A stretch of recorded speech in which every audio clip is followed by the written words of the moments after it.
Hey, what's up, everybody? This is your girl, Jocelyn, from Jocelyn Knows Sports. So just to kind of give you a little recap of why I started to do this, I feel like women's sports as a whole doesn't get enough credit. It doesn't get enough recognition. Starting to do better. But I think the best way for you to give light to something is if you shine it. So the WNBA season is upon us. It's already started. So I'm going to spend the summer highlighting WNBA games because, hey, that's what I do. Jocelyn Knows Sports, specifically women's sports. All right, so I have my good friend Josh here today. Before I let you introduce yourself to the people, I got a little trivia for you. Oh, because I like to wake up and choose violence. Oh, my goodness. Okay. Now, I can go one or two ways. You can prove me wrong and embarrass me in front of all the viewers, and I have to do 5 push-ups. Or, if you do not get this correct answer, you do 5 push-ups. I do want to say this off the rip, is that she did not give me a heads up about this, so this is why she's in athletic gear and I'm in regular clothes. I am not going to be scared of this challenge here, so... Right, I appreciate that. Yeah. I appreciate that. All right, I think you'll get this. Just from your background, I think you'll get it. Which college basketball team holds the record for the longest winning streak at 111 consecutive wins? Is it the UCLA men? Is it the UConn women? Is it the Duke men?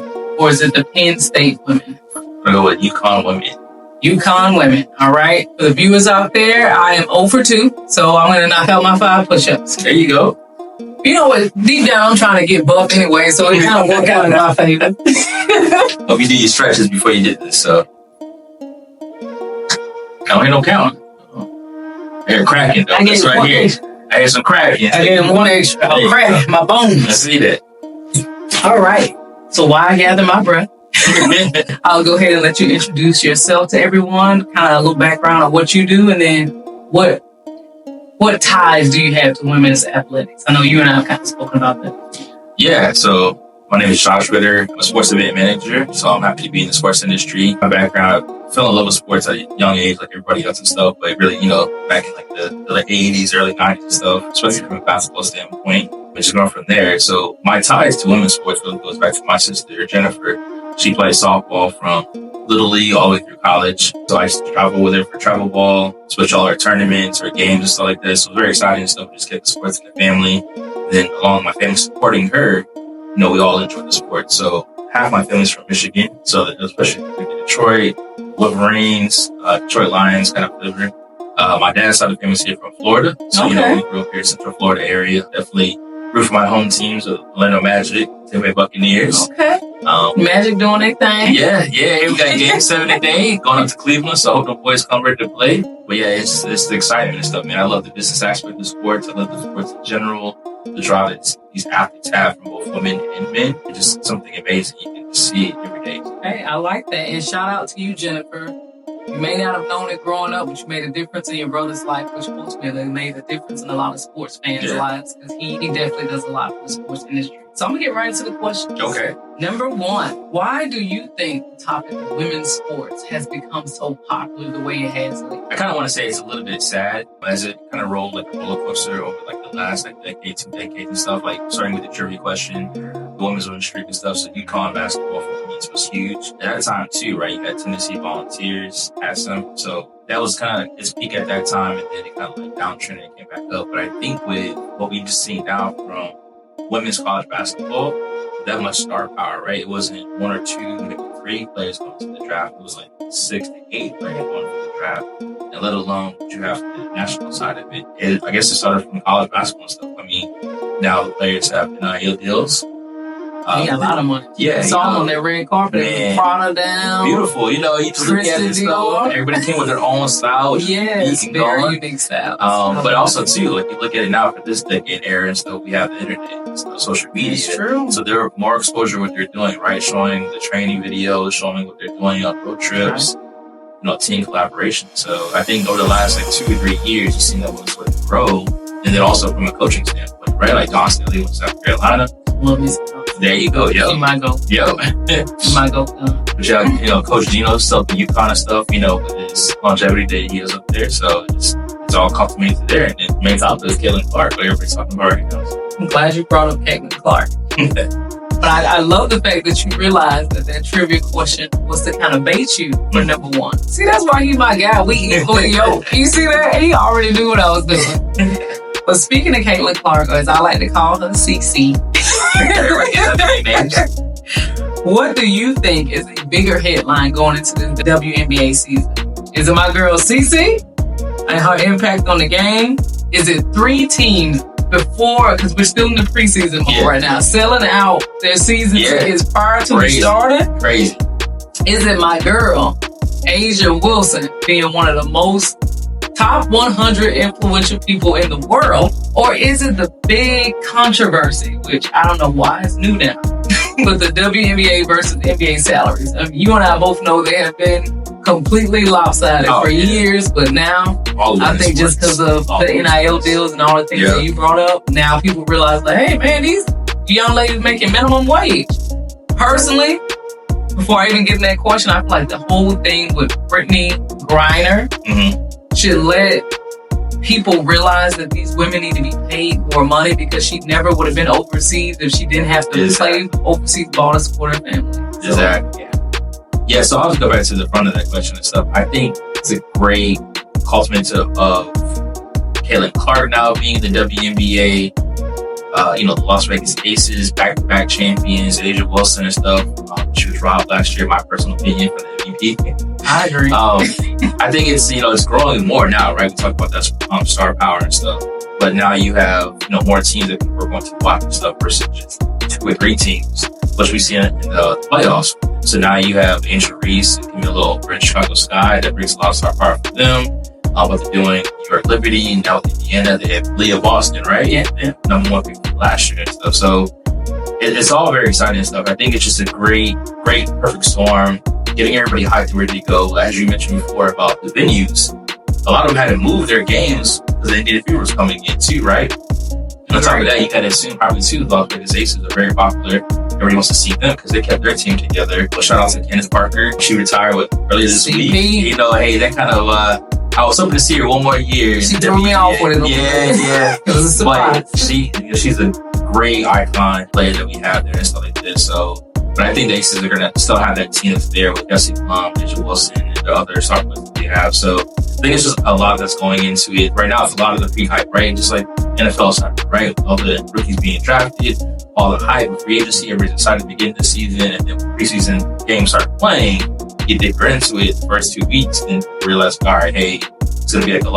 long journey for some people. But you got to just be excited about it for right now and stuff, right? They had preseason games last night, 2 days ago, so it's been exciting so far. I love the fact that the rookies are making such an impact, and I like the fact that, like, I'm a competitive person. You know about me, I'm a competitive person by nature. But I think the rookies coming in the way that they have been has raised up the games of the best too. Like, you ain't about to come in here and take my spot. You think I'm Monica, right? You know what I'm saying? That's what I love of basketball, young lady. So, like, even the preseason games have, like, a playoff effect so far. Like, it's like, I'm thinking, preseason, you'll play, like, 10, 15 minutes. Skylar Diggins-Smith is my favorite player currently. She played, like, 33 minutes last night. I was like, wow.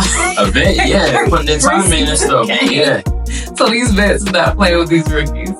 It's great too, right? So you see competitiveness on the teams, but then you also see like some of the players helping out coming in. Knowing they're probably going to come take over their job, but at the same time, they exude the team mentality, right? I love that. They want to win. They want to win. So why are they putting any hurdles in front of them? I agree. But the comments from Diana and stuff and some of the other players during the women's college basketball, they're like kind of scratching your head a little bit, like, hey, man, you're supposed to be supporting them and going, but at the same time, too, like that hasn't been like that. Yeah, I mean, competitive from the jump. So it was like I didn't take her comments like too hard and stuff because I kind of understood where she's coming from, but it was like just like during the playoff. Yeah, it probably just wasn't time. Yeah, exactly. So you get that large platform, you should probably be.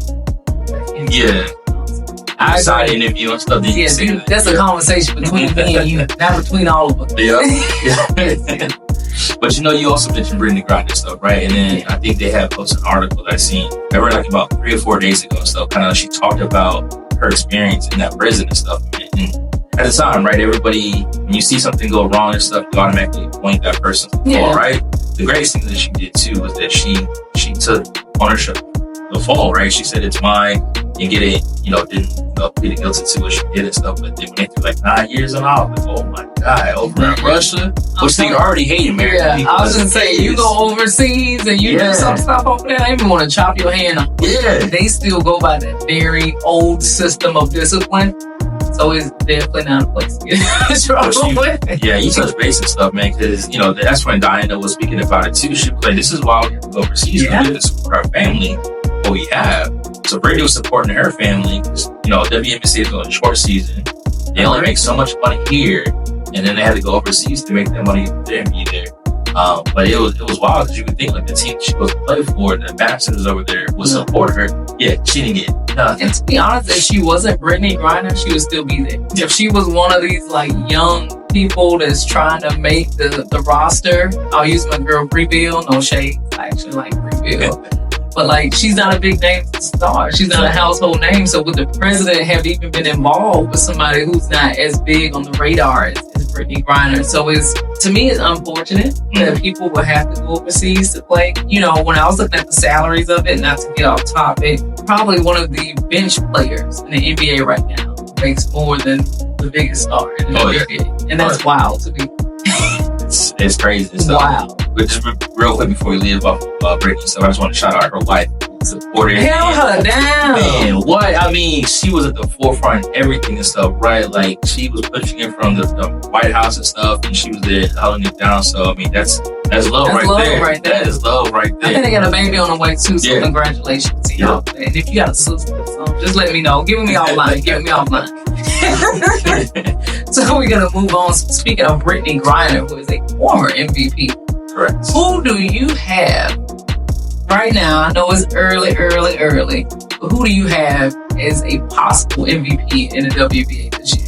Man, I'm going to go with my girl Asia. Like I said, I think she should have got it last year. I kind of understood why she might have didn't get it because of the team that she was on. She had a lot more support versus Brianna Stewart, going to Liberty. She has come in and on that team, right? And helped carry the torch of the WNBA and stuff, right? Because it used to be Brittany and Diana and stuff, right?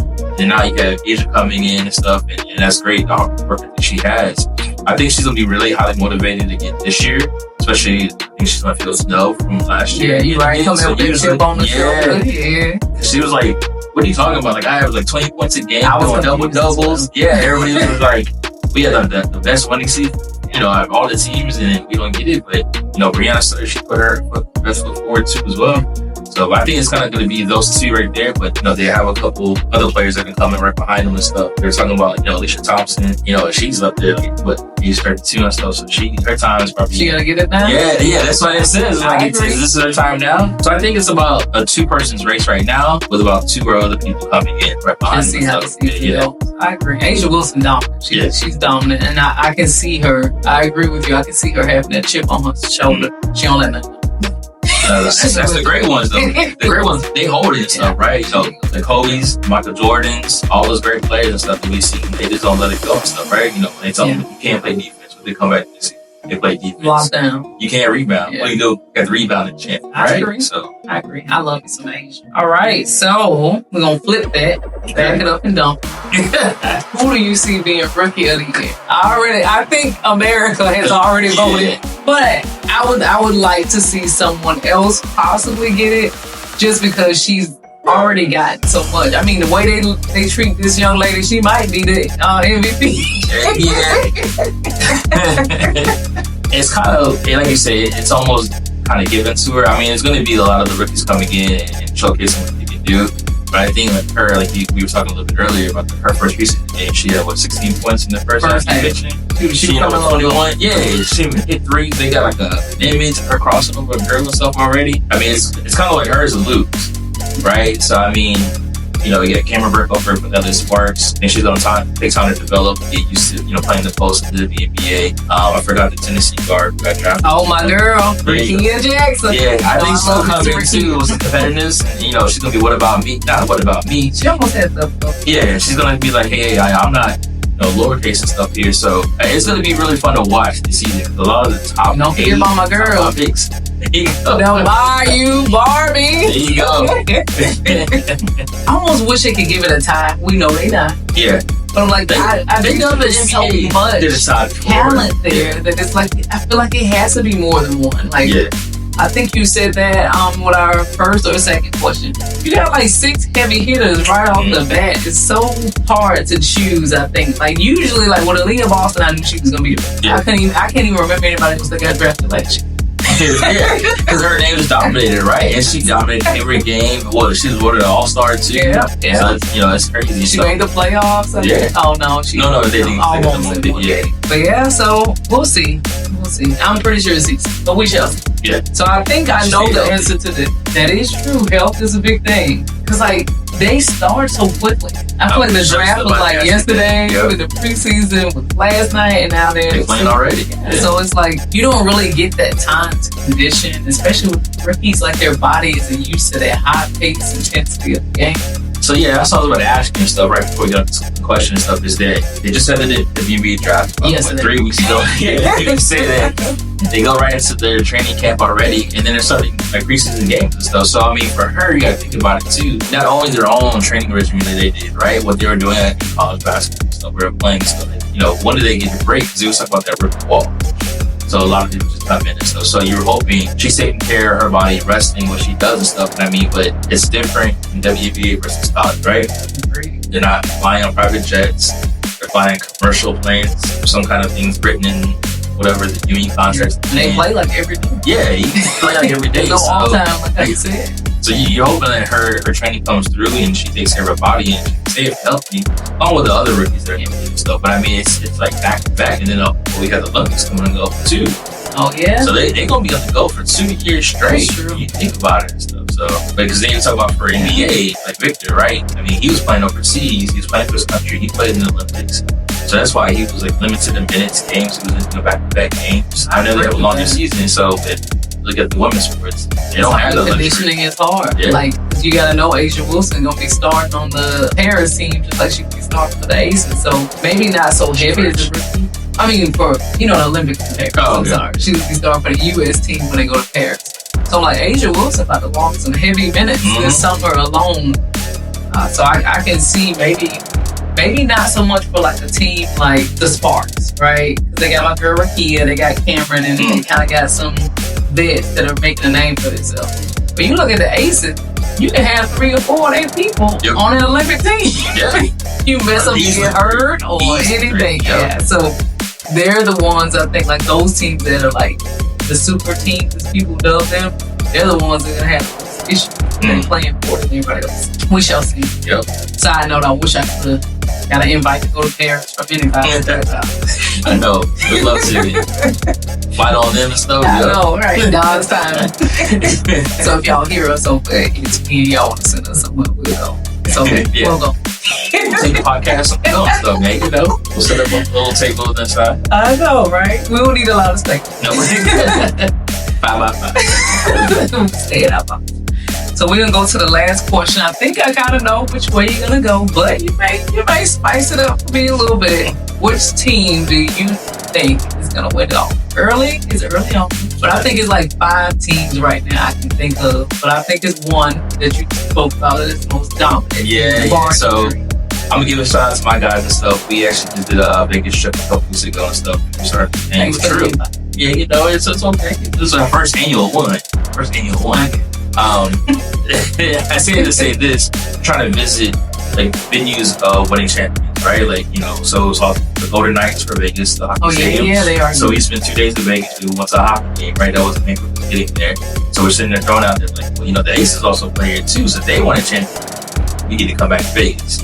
That was my first time being there. So a very great time, exciting time. So shout out to Sean, JT, Mr. J for being out there, Paul, JT's friend himself. We had a great time. But I'm gonna go with the Vegas Aces. Yeah, they are the most dominant team. Yeah, I think Liberty are right there behind them. You kind of see in the finals matchup and stuff. Even though like the Vegas thing, they won how many games to what? I think it was 4-2. 4-2. So yeah, almost 7 games and stuff. But I mean, they kept their same team in place too. So you keep that continuity together, same players you add to it, then you just increase your probability of what you want. So I think it's going to be the Aces again, but Liberty right behind them.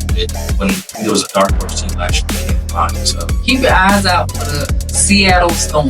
I'm not just saying that because I'm a stan of Skylar Diggins-Smith, but I am a stan of Skylar Diggins-Smith. But they have made their own super team this summer. You got Jewel Lloyd, who was the scoring champion last year. You got my girl Skylar Diggins-Smith. Barring, yes, she did not play last year, so she could have first leg or rust. Just you want to look at it, right? She played last night. She was the leading scorer, so she did her thing. And then you got Nneka Ogwumike, first season off of the Sparks, playing for the Seattle Storm. Only reason why I would choose the Aces, just like you over everyone else, the only reason why I would probably give the Liberty a little bit more over Seattle Storm is because of the continuity that you spoke about. Yeah. They kept the same team in place, whereas Seattle is starting from the ground up. Yep. So you got the stars, but will they jig? Yep. And it's going to take a few games, right, to see, because, I mean, they're going to have their downs and ups. I mean, you see it with the Aces, too, right, when they had some of the players. There was a couple, like a stretch of a few games. A lot of games were close, but then once they got it, man, it clicked. It clicked, and it ain't never not. Well, you got any closing words before we get ready to wrap things up to some of these aspiring female basketball players? I know you do a lot, like AAU basketball. You're doing a lot to bring in college sports, basketball, specifics around this area here in Florida. What advice would you have for young women who are trying to be seen, trying to be recognized? Sadly for us, there are not a lot of slots. Yeah. For me, I have 4 sons, so I'm raising them. He has his own basketball. No, I have 4. Shout out to my wife. She holds us down and stuff. The only female in the house. She says it every day and stuff. I'm praying for you. Yeah. But I think, my sister had 2 of her daughters and stuff, right? So, I mean, I'm exposed to, the female side of it. It just, you watch the talent stuff, right? Like, you stay true to yourself, right? You go every day to practice. You go to competition and stuff. You take care of your body and stuff. Listen to your coaches. Listen to your parents. You go out there, right, and have a goal, achieve that goal, and try to meet that and stuff. And then have that dog mentality, right? And sometimes people on the outside as fans saying, why do we say that for females and stuff? But they do have it, right? You have the ladies off the LSU team. Entry, she had the dog and stuff, right? She was not playing. She was going on the players. She was one of the coaches. She was like, shut your mouth and stuff. Like, don't talk about it and stuff. She's gonna hold it down. But I mean, you see that as a player now, and I'm glad we can see that exposure, on social media. These teams now doing, they're behind the scenes and stuff like that, and when they're out there practicing and going in and giving it all and stuff. Got the one female from South Carolina team where last year, remember, Kim Clark kind of played her off at the 3-point line. Raven Johnson. Yeah, and then she said that hurt her soul and stuff, right? Because you want to be guarded by everybody. She wanted to quit the game. Man, and stuff like that. It stood up there, and she came back this year, right? Shut her down. Yeah, first of all, dogged her, right? Locked her down. Then she was hitting threes, too, the whole season, so she was on people. But I hope scouts are taking that perception is that somebody has a weakness, they're going to work on their game. That's a person you want to see. I mean, don't be afraid to go out there and beat the boys, too, right? Yeah, that's trying to keep you stronger. That's what it is. Just trying to do everything that's right. They always say stay out of trouble, right? Do the right things. Be careful what you post on social media. Don't be a known name for the wrong reason. Exactly. Stuff, right? Don't be, smoking weed, posting on social media, being thotties. What are we gonna say there? But and pick the right people you're gonna be with, the right relationship you're gonna be with and stuff. We see an experience that you got some wrong relationship. Something like things came to light, and that kind of hardened it there and stuff. And so surround yourself with the right circle. And we'll talk about people who are gonna support you, who are gonna love you, who are going to walk with you every day, right? And not going to down you if something does go wrong, right? Like, how do we get it right back on track? But then also, too, right, have a smart team who are in finance, who are in marketing. So that way you can't get scammed. Yeah. And that's the biggest thing for these athletes all around, men's and women and stuff, is that they put this trust in these people they don't know. They get scammed, right? It's happening, too. That's the saddest thing. They get robbed for money. Get robbed for their name, image, likeness and stuff, and just get on these what they call 360 deals, where you're paying way more out than what you're actually getting in. Yeah. So you basically work up for free. Yeah. Before you sign that contract, have a friend who's a lawyer or get somebody who you trust and can review with you. If you don't feel comfortable with it, don't just sign it because it's the money. Sign it for the right reason. do something. So I agree 100%. I want to say on record, because I know sometimes I can be spicy. I truly appreciate you coming to be a guest on the show. I tell you, Josh is my guy. I told him I had this idea. You know, he didn't even question me. He was like, just let me know the date and the time. And that's what you need. That's what he kind of spoke about. You need people that believe in you, that are willing to pour back into you. That's going to help build your confidence. That's going to help drive it. So to all the ladies and men out there, if people tell you lack experience, you lack knowledge, gain it yourself. All right, go out there, make yourself better. Every day is a self-improvement. So keep being legendary. Keep supporting women's sports. And watch the WNBA this season. Please and thank you.